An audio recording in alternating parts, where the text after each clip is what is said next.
He told me, he told Puff, he never mentioned a damn thing to Big. As his label mate, he had an obligation. As a fellow New Yorker, he had an obligation to tell Big. And I don't want to hear about I don't want to snitch, I don't want to rat, I ain't got nothing to do. Could one man's silence have changed the course of hip-hop history?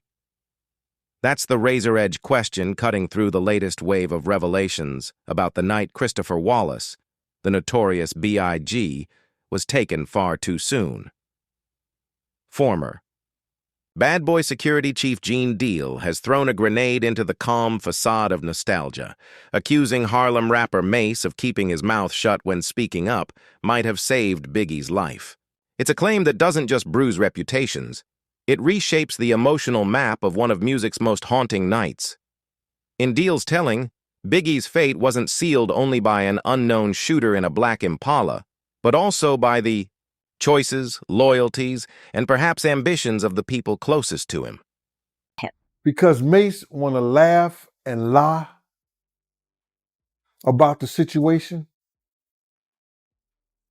let's get into it, bro. I want to get into this. I want to tell you that Mase had a duty. That choice, or lack of one, is where the wound runs deepest. Because in Deal's mind, Mase didn't just fail as a friend. He failed as a soldier in the same camp, a man with a duty to warn. It wasn't ignorance. It wasn't oversight. Deal paints it as a calculated act of omission, one with a self-serving edge. Biggie was the label's crown jewel. Remove him, and who steps up? Ambition is an ugly motive, but in the cutthroat machinery of 1990s hip-hop, Deal hints it may have been enough to keep a man quiet even as danger closed in. The story grows even sharper when you hear Deal describe what happened afterward. In past interviews, Mase has claimed he was trapped in a hotel room in L.A. that night, hemmed in by 70 Bloods hunting for bad boy artists. He's even said Deal was the one who came to get him out. But Deal calls those tales just another smokescreen. He insists Mase wasn't holed up at all. Instead, he says Mase was with R&B star Brandy, who was calling Deal, asking him to come out. The timelines, the calls, the positioning on that chaotic night, in Deal's version, none of it lines up the way Mase claims it does.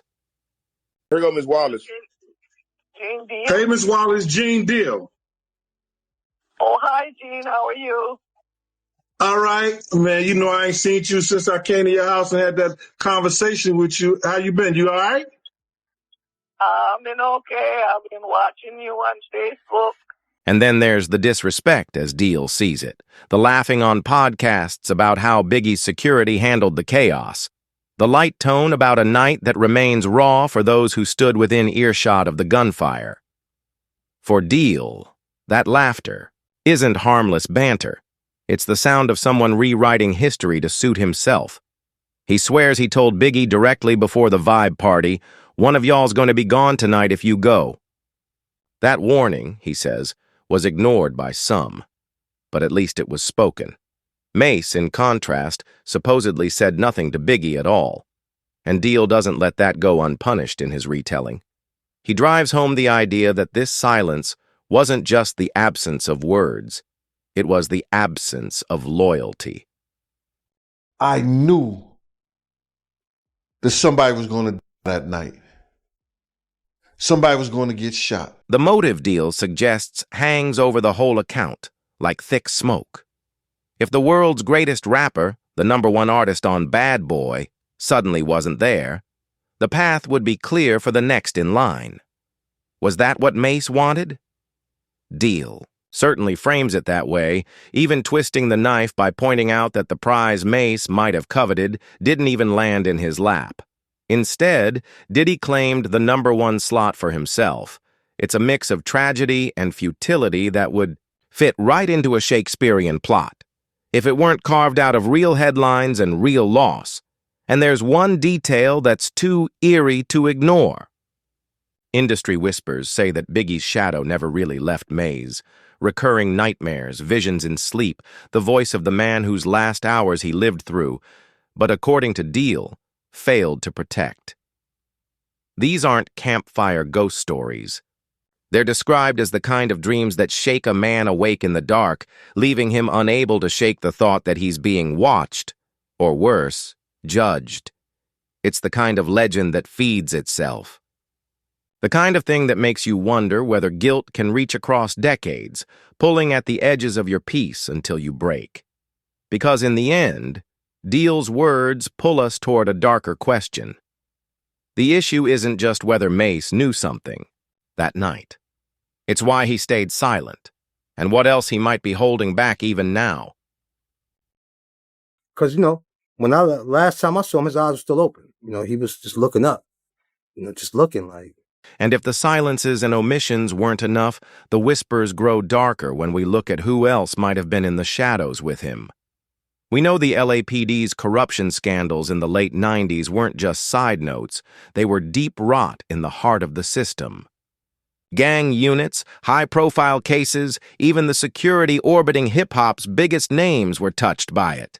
Former officers tied to Suge Knight's circle, rumors of payoffs, unmonitored prison visits arranging hits. This wasn't a world of clean lines and simple motives. Into that picture, some claim, walked Mase. Not as a mastermind, not even as a willing accomplice, but as a piece on the board. Someone who may have been pressed into staying quiet by men who could back their threats with action. If that's true, then his silence wasn't just self-preservation. It may have been the price of his safety, paid in the currency of someone else's life. Insiders have hinted for years that the pressure on bad boy artists back then was relentless, coming from both sides of the East Coast-West Coast rift. Imagine being told in no uncertain terms that speaking out could get you pulled into the same fate as the man you might have saved. The fear would be suffocating. The message simple: stay in line, keep your mouth shut, and maybe you get to go home. That's the climate Deal says was in play. A place where gang allegiances and police shields blurred together into one very dangerous network. Whether Mase stumbled into that knowingly or was simply caught in the undertow is the part no one can prove. But in a city where officers drove the same model car as Biggie's shooter, the line between official business and street business wasn't so easy to see. My best friend, I miss him a lot. Long before that fateful night in L.A., industry insiders whispered about a quiet friction between Biggie and Mase. It wasn't open hostility, but the subtle power games of the mid-90s rap scene.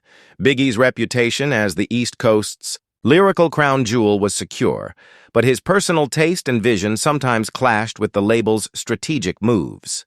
Those close to the circle recall how Biggie championed another Harlem rapper, Cam'ron, seeing him as the true torchbearer of the borough's raw energy.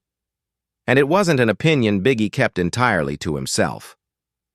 In a camp as competitive as Bad Boy, such preferences didn't go unnoticed. My whole thing is, my way of thinking is why I have Biggie even in L.A. After Tupac, you had him in Parks. That undercurrent mattered because Bad Boy was a label where cosigns could make or break careers, and Biggie's stamp of approval carried serious weight.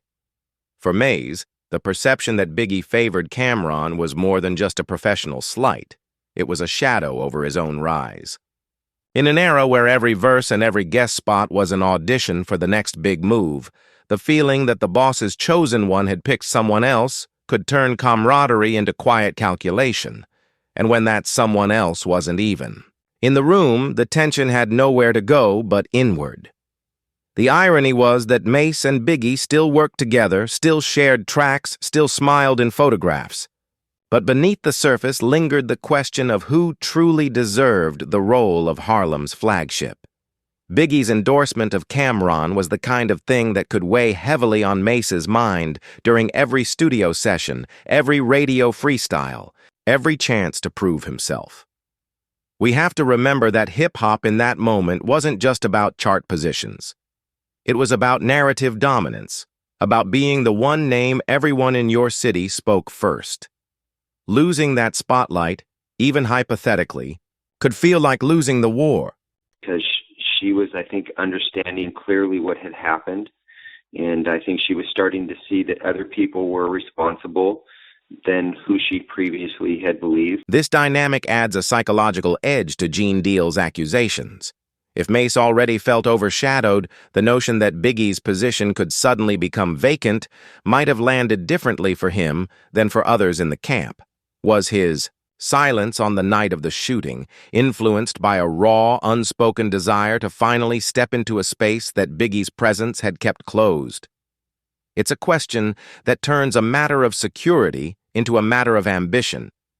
And ambition has derailed more partnerships than bullets ever have. Even the public could catch glimpses of this tension if they knew where to look. Fans who studied interviews and magazine spreads from the time could see moments where Biggie's praise leaned elsewhere, or where Mase's body language in group shots seemed more guarded than gleeful. The industry thrives on perception. And when the perception is that someone else is the true pick for greatness, every interaction becomes a performance. One eye on the camera, the other on the throne. But I used to be hurt because I knew the people that she had around her was Puff Boys. So we could never connect like that. So only time I tried to connect with Miss Wallace is when she needed me, and she used Perry Sanders to call me. The backdrop to all this was a label still finding its balance after the explosive success of Biggie's breakthrough debut. Bad Boy was rapidly expanding its roster, juggling egos, and navigating the intensity of the East Coast-West Coast feud. In that environment, any internal rivalry was bound to be amplified. For Mase, every milestone Biggie reached, every deal Biggie closed, wasn't just a team celebration. It was a reminder of the gap between them, a gap that only an extraordinary twist of fate could close. The whole thing is, Big got because he wasn't supposed to be in L.A. That's just my opinion. But it was probably some gang shit, right? It's here that we have to ask ourselves, if Mase did withhold the threat against Biggie, was he doing it for himself, following someone else's orders, or because stepping into the open would have made him the next target? The way the stories bend and the timelines tangle, we may never get an answer from him. But the possibility that his truth is tangled with law enforcement corruption and West Coast rivalries gives his silence an entirely different weight. It stops being just a feud between artists and becomes something closer to an operation, one that didn't end at the Peterson Automotive Museum. And that's the real danger. If what Deal claims is even partly true, then we're not looking at a simple grudge or an artist's personal failing. We're looking at a man who may have stood on a pressure point in one of the most dangerous eras hip-hop has ever seen, with forces far bigger than himself deciding which way the story went. That makes him more than a witness. It makes him a gatekeeper to information people have been chasing for 28 years. And gatekeepers have a habit of keeping those gates locked until there's nothing left to lose. Which brings us to the chilling thought. If those gates never open, does that mean the truth about Biggie's last night goes with them? We've heard too many times that certain stories don't get buried because no one knows them, but because too many people do. And if Mase is holding even one of the missing pieces, then every interview, every podcast, every quiet night alone is a countdown clock. So we'll leave it with this. If these allegations are true, Mase isn't just a witness. He could be the key to unlocking one of music's greatest mysteries. But will the truth ever come out? Or will it fade away with those who guard it?